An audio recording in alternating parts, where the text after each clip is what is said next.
Welcome to a new episode of Product Directions Podcast, 100 Product Strategies. We are your insider access to top product leaders shaping the strategy of the most diverse industries today. I'm your host, Nacho Bassino, and I'll be digging into the real-life situations, problems, and frameworks used for strategy with product people all around the world in all kinds of products and markets. While there is no recipe for success, listening to others' experiences may give you the edge you need to solve your next strategic challenge.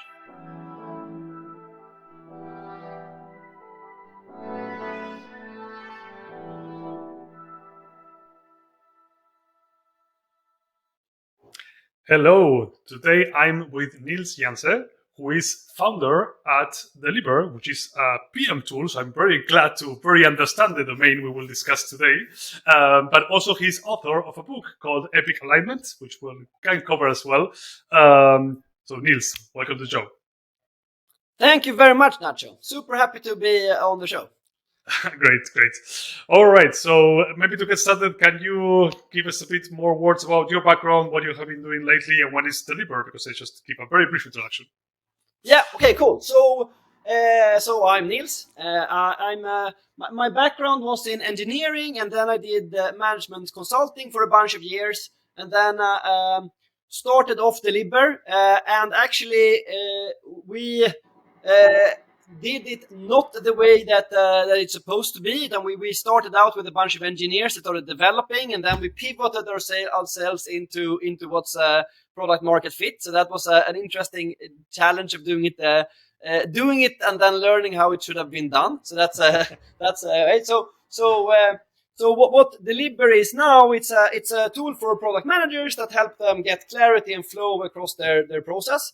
And in the process of developing the tool, we also interviewed so many product managers. I think now it's more than 500 that we talk to. So I really like having conversations with product managers and kind of learning what's going on in their head. And as part of this, so kind of when I was up to 300 product managers, we made the initiative. So I wrote a book about it, and then that book is mainly focused on kind of feature documents and how to work with them and how they can fit into a process. So that's one part of it. And then I guess lately we have been, like a lot of other people, pivoting hard and kind of really picking up this crazy explosion of AI technologies coming in. So that's also something I'm excited about now. That's super interesting. Short but kind of sprawling introduction, maybe. Yeah, I'm curious to learn more about how Delibr started. I mean, in terms of what purpose or what's the value, the original value proposition that you pivoted away from. Yeah, exactly. So I was on.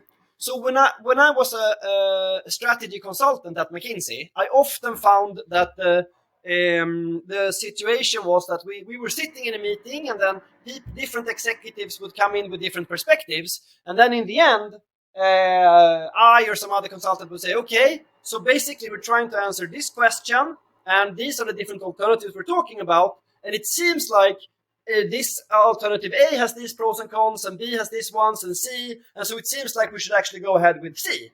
And everybody would be like, yeah, exactly, that's what we should do. And I was like, but you just said everything about this. So I came in from like a starting point of like, it's a huge value in helping people structure kind of questions, alternatives, pros, cons, to make decisions in a more structured way.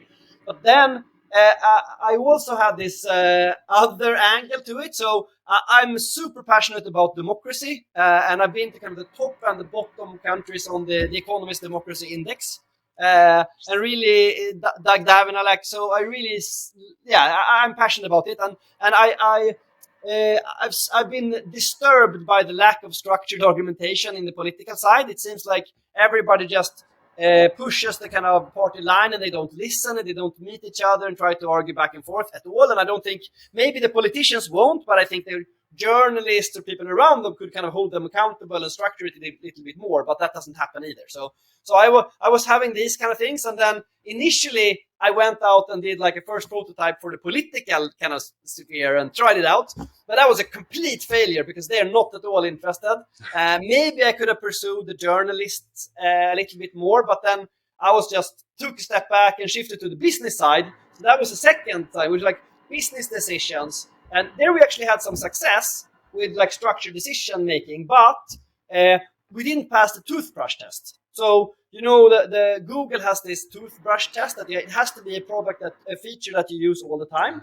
And so how often do people make high stakes decisions where you want to involve several people? And for most situations, that was not high enough. But then we found that product managers, that was just one case among many in that initial phase, they were the ones that really had a really cool use case where they had distinct problem solving. They were interested in what's the right thing to do. They were open to arguments of back and forth. And so that was a really cool use case. And then we said, how can we kind of pass the toothbrush test for these? And then we said, what were they doing when they had this discussion about this decision? And then we kind of, okay, they were working on a feature, how to do that. They were actually inside like a PRD or like a feature document. And then we kind of, let's turn this product that we have into a feature within a document. And then we had this phase where we kind of basically caught up to Google Docs. And then we got into a situation where we started to get a bunch of customers that use this for Delibr, as the feature document tool. And then we expanded with Jira integrations. And since then we've added like features to let them use the document not only for the PRD, but also across the process from the early inception and developing all the way through. Perfect. Basically, that's kind of the journey we took. So it's been a little bit meandering, like you hear, but it's been an exciting journey. No, I mean, I think it's great because that at least seems like it gives us a lot of insights to when we jump into strategy and discussing how you develop the strategy. So maybe the first most obvious question that I usually start with is, how do you actually, the last time you kind of created strategy for Delibr, maybe when it was among this journey that you described, and what were the elements or the process or the steps that you used to kind of craft the next step of the strategy? Yeah, good question. Okay, so how should I say this? So whenever I get the question, what is strategy? Because I was working 6 years working with different strategies, I'm at the point where I can a strategy can be so many different things depending on your situation and what's the most relevant thing for you to have. It varies, and I think for a small startup, the most important thing in terms of strategy is that you have a clear idea of kind of your customer and who they are, and who in your customer you will help, and how the decision journey is going to go, and how you can kind of add value to them, and kind of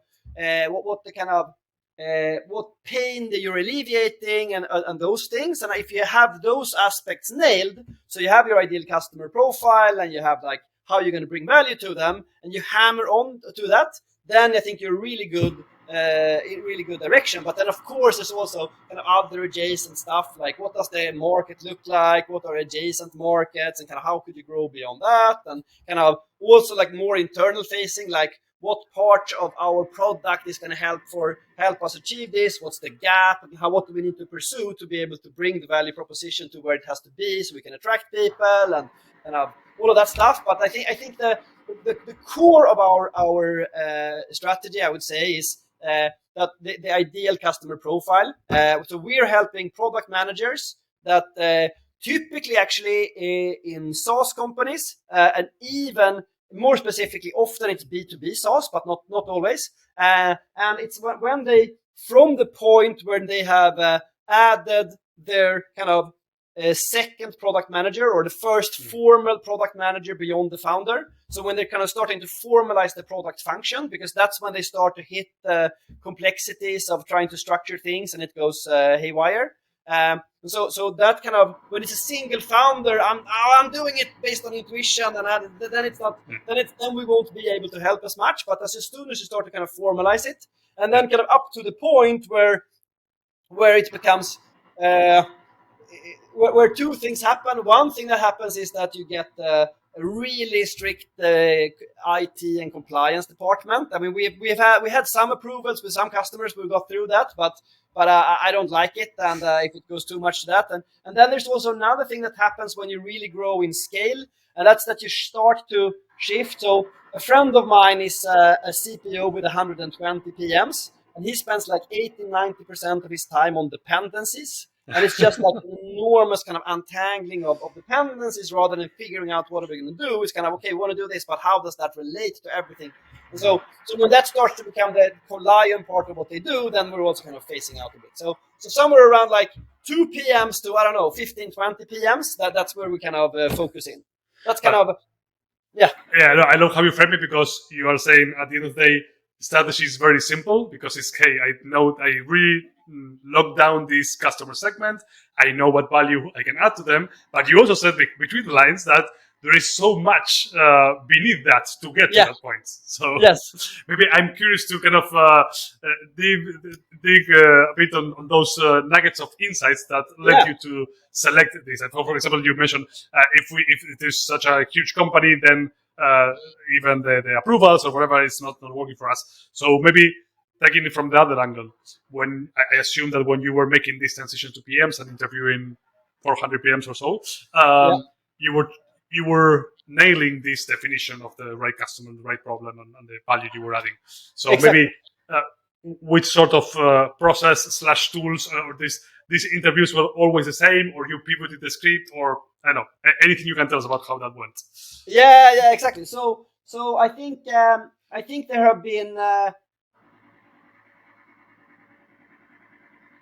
If I was gonna simplify, I think there are 2 archetypal interviews that we've done.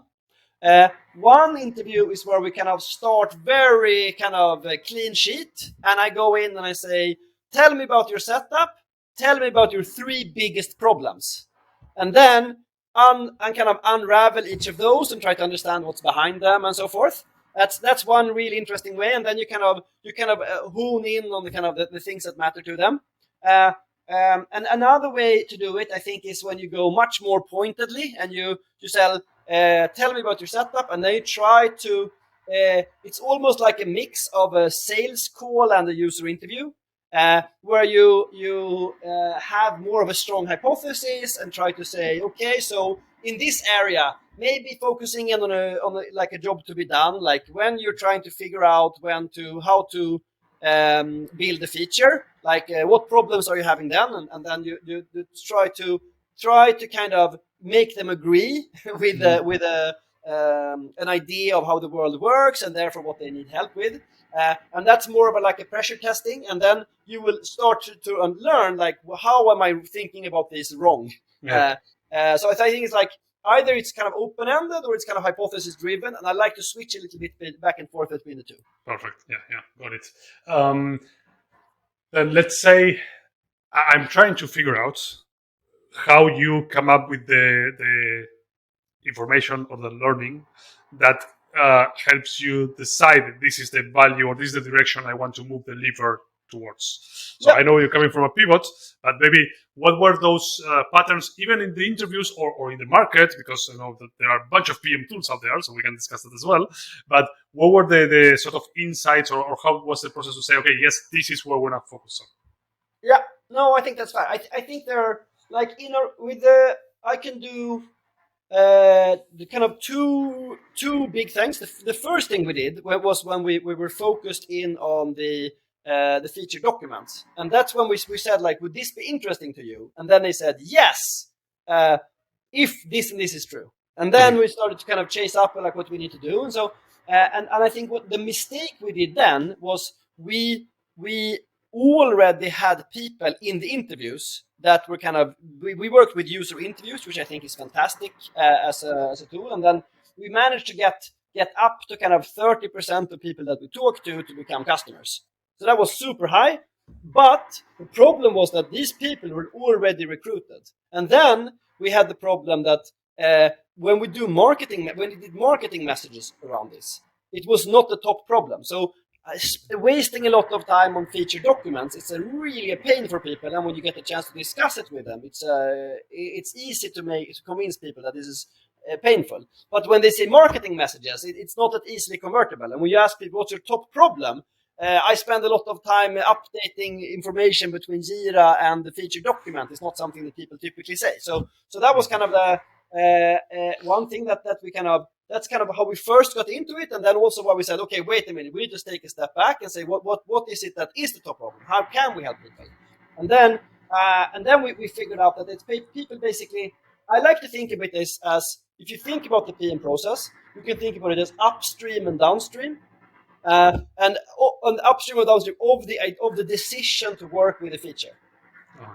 And so when we ask people now, it's like they have problems with both kind of making sense of all the information they have and saving time, and it's a combination of the upstream and downstream. And when it's upstream, this is a little bit special because then they have problems mixing the reactive with the proactive, because they want to be proactive, they want to be super aligned with Teresa Torres' approach of opportunity solution trees. They just want to have an outcome. They want to interview, figure out like, oh, how are you trying? We want to help you make this happen. The customer, what are the opportunities, the problems that they experience, and then break it down and really focus on one thing. And that's great. And I really believe that that's a good approach too. But then what happens is that product managers, they hit reality. And that's that they get bombarded with kind of feedback points. So they also need to reactively handle all these incoming feedback points. And so that was one thing that we felt product managers had a lot of tension between this reactive and proactive part of their work. And the second tension was that when they spent time on this upstream work, it's a common thing that PMs do is they don't make a proper bridge. So to the downstream. So they figure out, okay, this feature now has these and these kind of tick marks. Like, this is good enough. Good, let's go downstream. But that's not the way it works, because you need to start thinking about what it means already a little bit early on. Mm-hmm. And then you figure out kind of what are the assumptions that are critical. And so the upstream and downstream is too separated for a lot of PMs. A lot of tools just focus on the kind of upstream part of it, and then they don't help them downstream. So what we try to do is kind of help them figure out both the proactive and reactive part of the product management, both upstream and downstream, if you know what I mean. I was going to ask, I mean, you started this part of the conversation saying this is the documentation side was hard for marketing message, but this sounds even harder for marketing message. No. You're right. But then if you condense this, if you say so the complicated part is this is the product management process. It goes a combination of reactive and proactive, getting feedback and structuring that feedback, making sense of it, and then you prioritize a feature, you refine it, and you go into delivery. Yeah. Okay. That's the PM process. And then what we do is we help PMs get clarity and flow across the PM process. Okay. That's a simple message. Clarity and flow across the PM process. But if you, let's say that we put that as a viable position, going back to your question of, hey, I'm trying to understand the top 3 problems. Yeah. Is that a problem that is related to this viable position that you identify? Yeah. So two things that almost always come up as one of the top 3. One is time savings. And then when they talk about time savings, it's one part of it is kind of the writing the documents and copy-pasting to Jira, but it's also kind of copy-pasting between feedback points or whatever they do that, and they kind of link it up. And so they have like a complicated long chain where the workflow goes across. So they want to save time. But the other one is making sense of things, because it's so much information and they just want to get structure around this and figure it out. What are they going to do? And then combining this kind of making sense and kind of saving time is kind of, that's what they really need help with. And if they can get help with kind of structuring things so they can more easily make sense of it and saving time across the different kind of manual things they have to do, then they kind of make sense of it, save time. That's a much better situation for them, so to speak. Make sense and make sense fast. Yeah, exactly. Make sense fast. Exactly. I like it. That's a good one. Okay. So super clear. So this is the point I'm getting at. So we are trying to define the strategy. We do a bunch of interviews. We realize this problem. We already knew the problem, but we're trying to make it more aligned to how the people will think about it. Yep.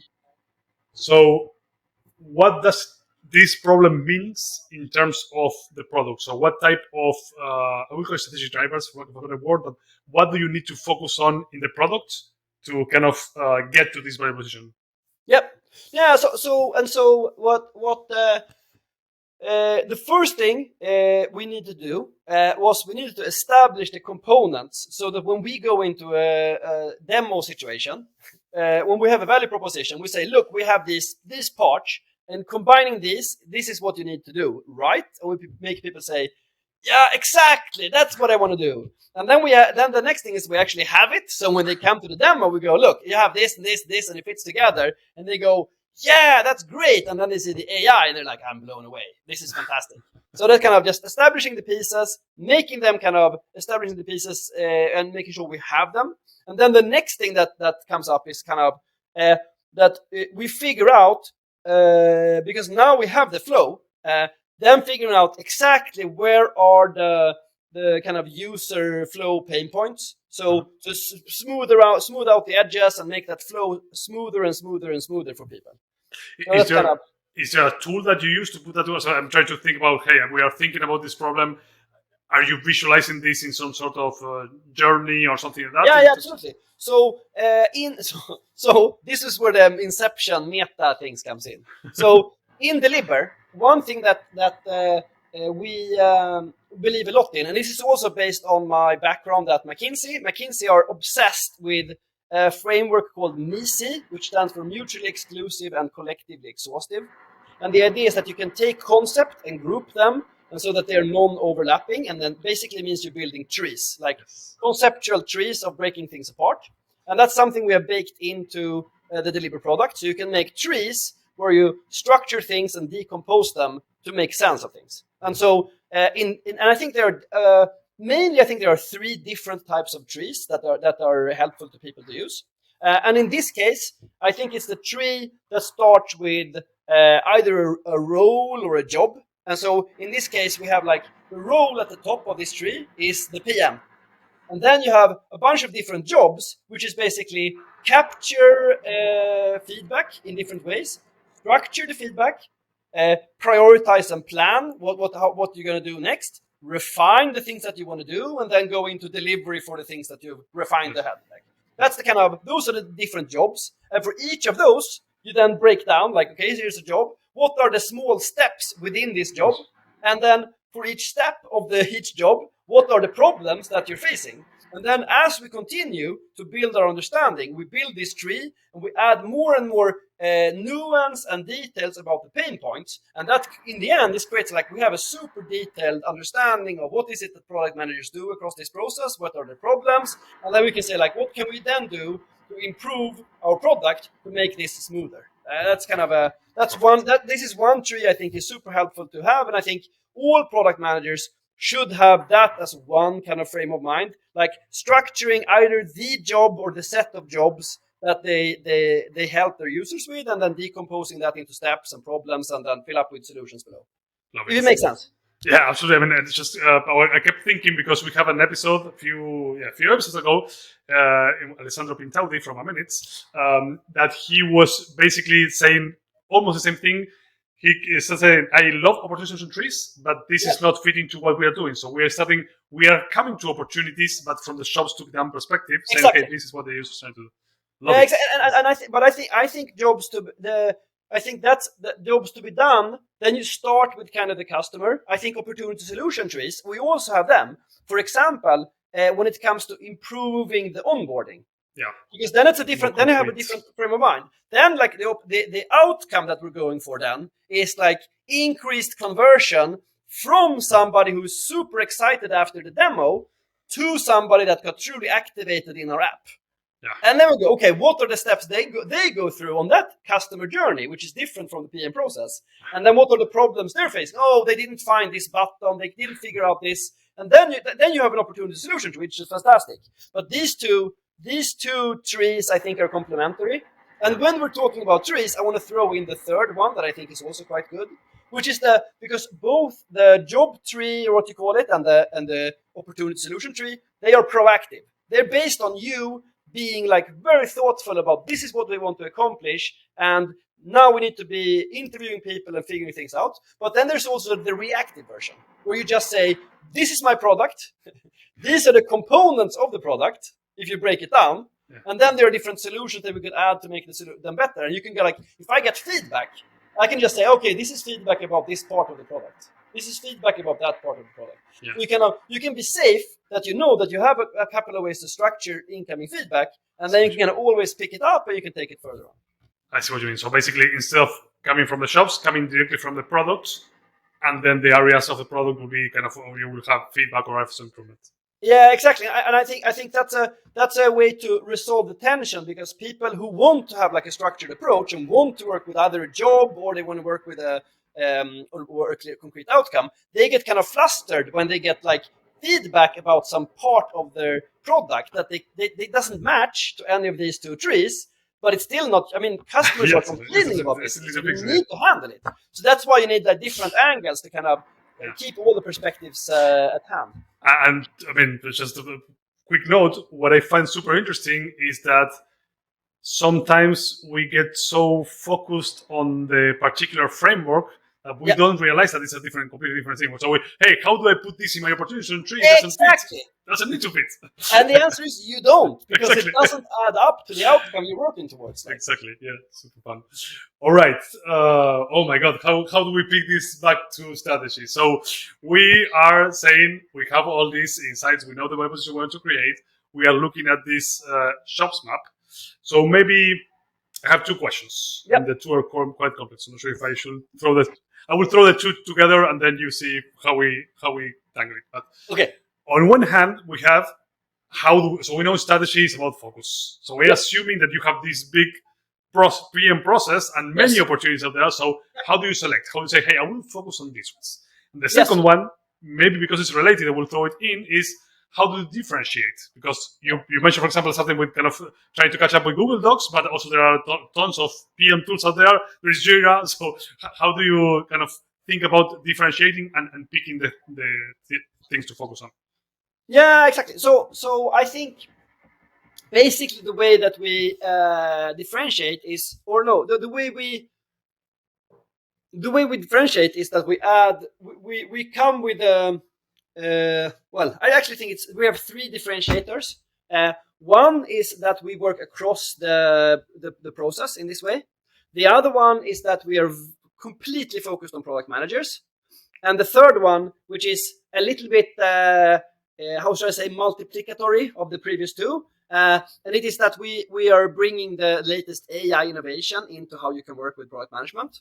And that only becomes possible if you're really focused on helping product managers with this particular part of the process. How can you bring in AI? Well, like this. And with this part, we like that. So that's how we differentiate. Like we're really focused on product managers and about helping them bring clarity and flow to their entire process. And then how we kind of ensure we have focus is, now that we have established the entire chain, we're focusing on taking like one part of the process and making that great at a time. And so in a week or two, we will. So this will be in the past when this is 2 months into the future. Yeah. So this is interesting. I like it. Now I so in 2 weeks from now or something like that, we will bring a major revision of how the trees work go live. So we had the first version of the trees that we tested with lots of users and got a lot of feedback, and we're remaking it. And like, V1 is often good, but not good enough. So now we're stepping up our game and becoming great on these things with the trees. And then the next thing we will focus on is making sure that we go back to look at the experience for capturing. So you have a lot of ways that people get feedback, and what you really want to have is you want to enable them. We have a Zapier integration, so you can add stuff coming in, but the flow going from either a transcript of an interview or a feedback from a support tool that you tagged or some way, and bringing that smoothly from the source, processing it, selecting what part is relevant, and sending that into one of your trees so you have structure for it. That's going to be the next thing that we focus on. And why this is crucial is that when we look at the sales calls, it's all about kind of commercial success and traction.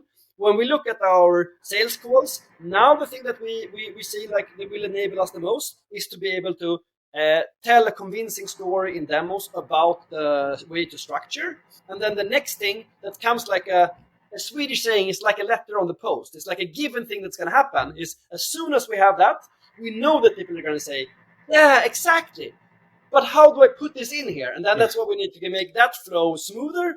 And then we're also 2 months from now, I think we'll also have taken another stab at making the prioritization even better. So in Delibr, one of the things we have in feature documents is a super smooth flow for decision facilitation, all the micro decisions that you do in the feature, like, oh, should it be this flow or that flow? How should we have the copy for this thing? Like, what should the data structure be? Like this or like that? Like, what API should we use? Or whatever the questions that pop up.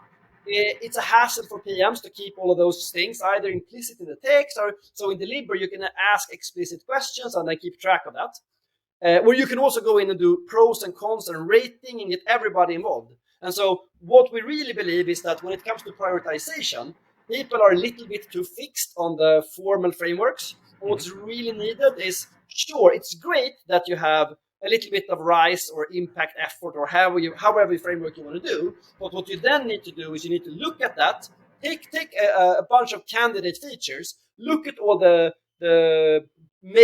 numeric prioritization stuff, look at each of the documents, like what's the point with this one, and then just go in and rate and argue and have a discussion and come out like, okay, this is what we're going to do. So kind of the next wave is kind of bringing that up to speed, and then by doing these things, we'll have kind of really fill the gaps across the process. So that will help us kind of, whenever we have these discussions, to tell like a really convincing story and also make them, when they go in and try it, that the flow is great. And then honestly, after that, I don't exactly know, but my hypothesis is that we're going to pick up and do the next wave of AI stuff, because the GPT-4 now is crazy. Yeah, but I have maybe a more of a process question, because we jump into, okay, these are the areas of focus, but my question is, how do you select these areas of focus? Because I'm assuming that there is kind of a trade-off to be made here and there. We'll say, I'm focusing on trees or prioritization, and I'm not focusing on, roadmaps or whatever. Yes. No, super good. So to put it simply, I think we're having two things that we match. One is the working towards a vision of what we want our product to be, so we can fulfill this ideal of clarity and flow across the process and help everybody. So that's one thing, that is this taking us to the vision?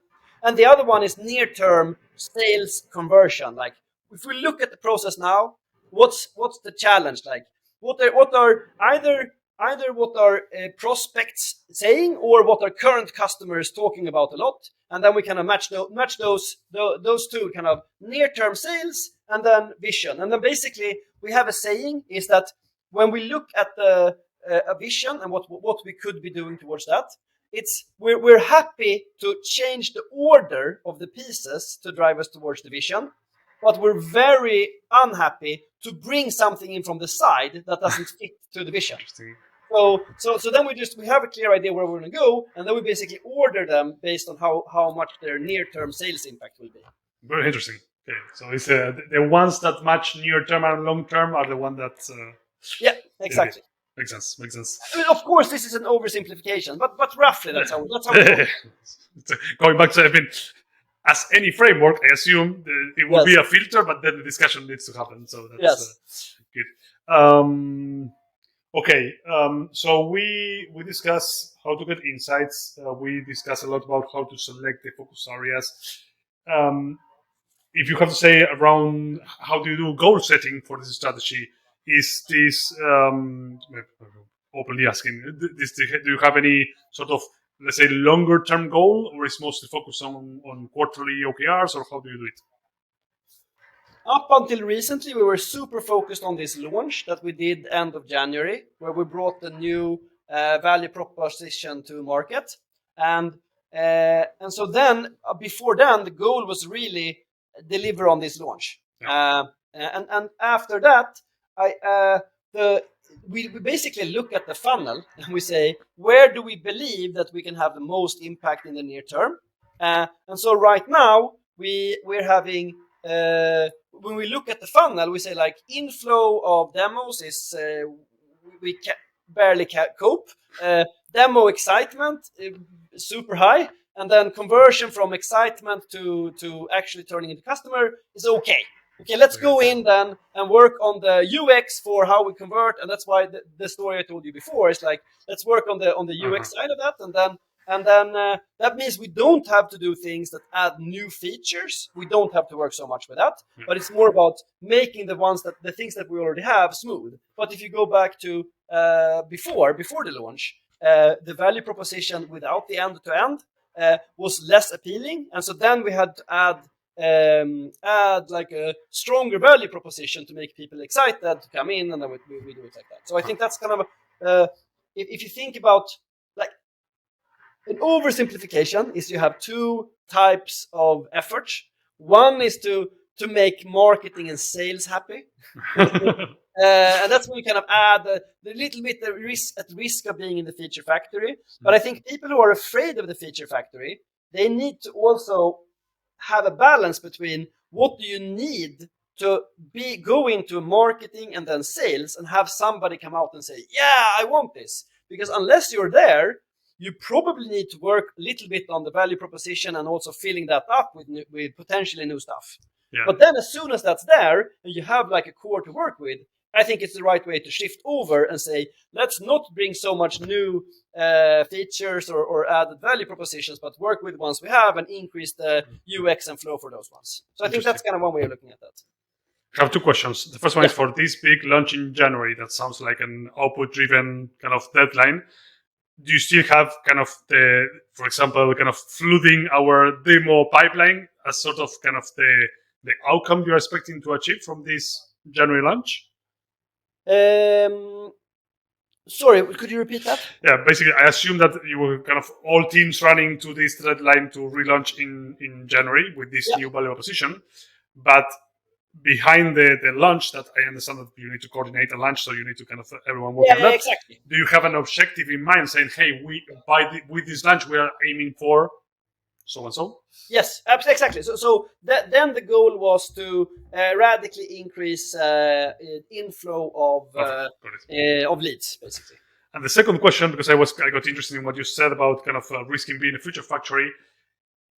So I'm going to go with my take and then go. So, I like it. My take is that if you are trying to kind of increase this conversion, still it's a product problem. It's a product problem that needs to be worked on with marketing and the customer sales or whoever is in that mix. But when you say that it's more risky feature factory, it's because there's a disconnection there between the product team and the people doing the sales, or how do it work for you?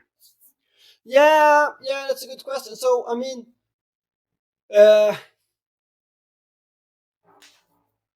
so if you oversimplify it, if you ask marketing, then marketing will say, if we can say these and these and these things, then we can get leads.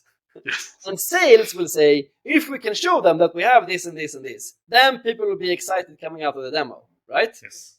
And so then if you say, we're not going to do those things, but we're going to make a great user experience from the ones that go through these early steps, then, I mean, sure, you can really, really work on that, and then you can have the segment that is happy with that feature scope start to have referrals and so forth. So I'm not saying it's not possible, but there's a balance here with how much you stretch until you're at the point where your scope is large enough to really do the job that people are looking for a product to help them with. Yeah. What I'm trying to say is, I totally understand that. I assume that, let's put the hats, so the product manager should be as interested as the marketing or salesperson into being able to say, hey, we can say this because we actually deliver that promise in the product. Yeah. So, exactly. And then I think, it's interesting. One thing that Teresa Torres said is that if the goal of the feature is to say that we have this feature, then you can do a quite sliced version, because sometimes that's good enough. Experimentation, yeah, that's good enough. And some of the features we have it, and people say, oh, is it possible to do X? And now we just say yes. And then that's fine. It's a very simple V1. If they check it, yes, it's doable. Is it the perfect UX? Is it perfect everything? No, but it ticks the boxes, and then the customers don't actually care so much about it. Yeah. That's good, because then you can start working on the retention side, which is okay for the ones that really matter. We will improve it. Exactly. Yeah, makes sense. I think we are super getting out of time, but I want to throw in one last question, because we briefly discussed this in terms of AI and your strategy with AI. So I will frame the question as, hey, is this kind of, we are climbing to the hype, or do you have any sort of, going back to my original question, any sort of insights on this AI being super strategic for the product itself, for differentiation? Yeah, absolutely. I mean, I think for us, we are in a situation where when you look at Delibr, it's all about text. Sure, our users can attach design files, but when you think about it, incoming feedback, proactive interviews, the trees, however you structure them, the feature documents, the Jira tickets, all of it is just like a bunch of different text items. And so, and GPT, already when GPT-tree came, it was super good at kind of turning so what we early on did, that's already live and being used by customers and they love it, is this, instead of writing a PRD from the beginning, you just say, okay, I want to make a feature that is about this and that, and this is kind of what I'm thinking about it. And then we take that, repackage it into a much more comprehensive prompt. And then we send it to the AI and we get back something and we turn that into a document. And then boom, in 30 seconds, you have something that might take you 3 hours. And for a good PM, maybe that's what you would have ended up with. And for a great PM, it's still a good start to provoke your thinking and take it further. So that's something we already have. But then what's so cool with GPT-4 is two things. One is it can have much larger scope of input. So GPT-3 had 3,000 words. GPT-4 has 25,000 words. So that means that we will be able to kind of package in not only like this is what I want the feature to be about. You can also say, by the way, this is kind of our strategy. This is our focus areas. This is our customers that we're thinking about. Take all of this. Boom, boom. What do you think the PRD is then? And the second thing is that the GPT-4 is so much better. Like GPT-3 was better on the bar exam, was better than 10% of lawyers. GPT-4 is better than 90% of lawyers. So it's already like a grade A student at how it does stuff. And I think this is also true. So this is something that's clearly just up for the taking. But what we're also looking at, and we're having so many discussions now with PMs, how they're implementing this stuff, is also kind of how can we bake this in not only for the output-driven part, but also for the outcome-driven part. Like, if these are my interviews, if this is what people are saying, what are the opportunities? How could you put this into the tree and all that stuff? So I think whenever it comes to working with and extracting insights from and reformulating things that are in text, these models are fantastic. And I think that the opportunity for helping PMs kind of get a leg up in the work here is immense. Yeah. That's so super interesting. Super interesting. One thought that you trigger was kind of interesting. The 90% lawyer. I assuming that what happens when GPT is better than 90% of PMs. But let's park that question for another one. What I was thinking about is you are so even your sales calls or demos or whatever, you are basically talking about a tool for the process that you describe perfectly. But I know that out there, companies don't have this perfect PM flow. So how much of, how we call it? I won't call it training, because for sure it's not training, but how much advocating for the PM flow goes into working with a PM tool? No, I think this is super good question. I think this is a question where we actually made a quite big mistake in the, I would say, in the second half of last year. So we knew that we had to go the upstream part, like before you decide the feature, how we're going to do. And then we went all in on the proactive side, the opportunity solution trees and the kind of jobs to be done, figuring that out. And then what we found out then is like, sure, a lot of PMs want to be outcome driven. Some are, but then they're struggling with this reactive part of the work and getting feedback that they get in. And so what we're changing it to now is basically saying, when you work with us, you start out and everybody can have this product hierarchy thing where they just take product, component, and then you would quite quickly figure out that some of these things you want to be more proactive. Like, what's the job? And you can add that on top, but you don't have to do it to change your process. So we even had the course for product managers on how to kind of structure information, do opportunity solution trees and all that stuff. It was great, but because we did not also help them with the current flow, we kind of request that implicitly, at least in reality, that they shifted up and became much more proactive. It was hard for us to convert. So I think that I think it was Lenny, the of the newsletter, product newsletter, Lenny Raczynski. Yeah. He had a great saying, is that you should focus on what your customers are doing now, not what they might do in the future. And so I think that was a mistake we made by focusing too much on helping out with the proactive stuff. And now we're helping. That's what we have to do, kind of both reactive and the proactive, because then we can help them with what they do now, and then nudge them up to what they should do in the future. So I think it's a super interesting balance. It's hard to do, but you have to focus on what they do now in order to be able to help them to do what next. That's super interesting. Super interesting. Okay, I did take all the time with many, many questions, but I will still ask my closing question, which is what I didn't ask about. So what's some interesting learning about the strategy that you have along the way that we didn't cover in this episode? We covered a lot, so... Okay, one thing I think is interesting that you didn't, that you touched upon it a little bit, and it's this thing about balancing versus competitors.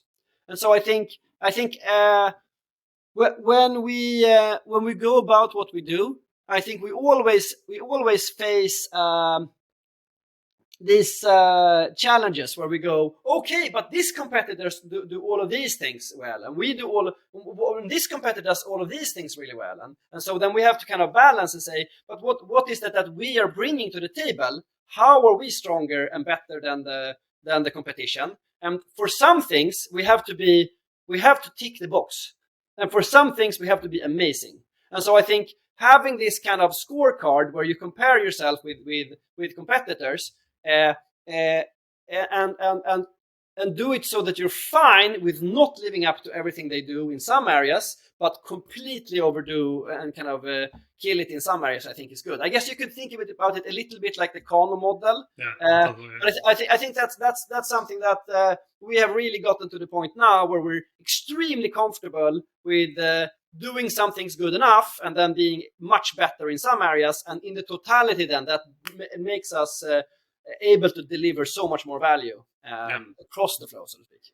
Yeah, and I assume that will also help you target on the right customers, because the customers that would really need those features that you deliver on. So. Exactly. Because for the customers we're going for, we don't have to have a super good handling of 20 teams, for example. Yeah, exactly. Got it. Makes a lot of sense. So thanks for that last nugget of insight. So this has been super, super useful. Really, really appreciate all your openness and everything that you shared. So what are some final thoughts? Where can people find you? What do you want them to do? Kind of maybe try Delibr, kind of look at the book.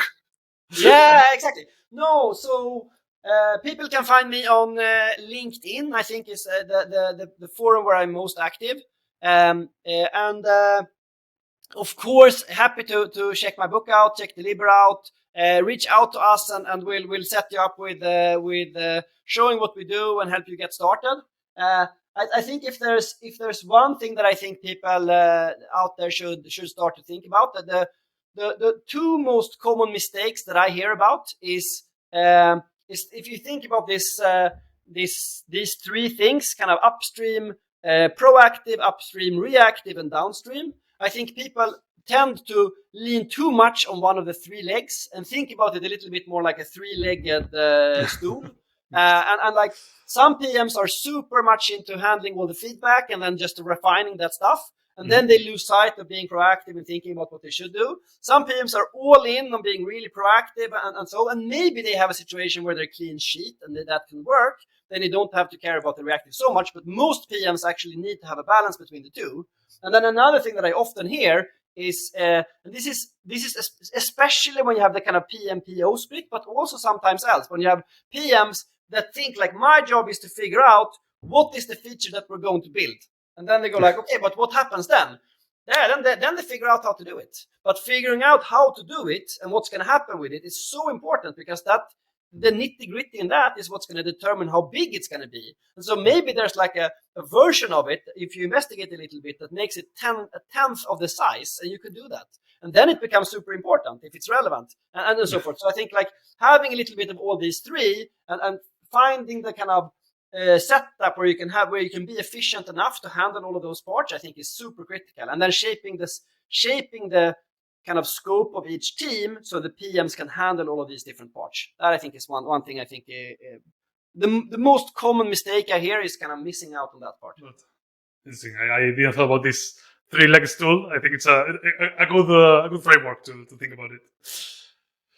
All right, Nils, thanks so much. Really appreciate our time together. Anything else that you want to get people to their attention towards? No, I think it was super exciting to talk with you, Nacho. Thank you for the questions. I mean, I think your questions made me think about strategy from a couple of angles that I hadn't thought about. So I think it was a great thought partner to have in this call. I learned a lot as well, I guess, and so that was exciting, and I hope the listeners did as well. And yeah, I look forward to staying in contact and figuring these things out together, Nacho. It's been great. Thank you. Thank you. I hope you enjoyed this episode of 100 Product Strategies, the podcast by Product Direction. You can also follow us on Twitter, LinkedIn, or Instagram to get access to free weekly content that helps product people upgrade their skills and become more successful.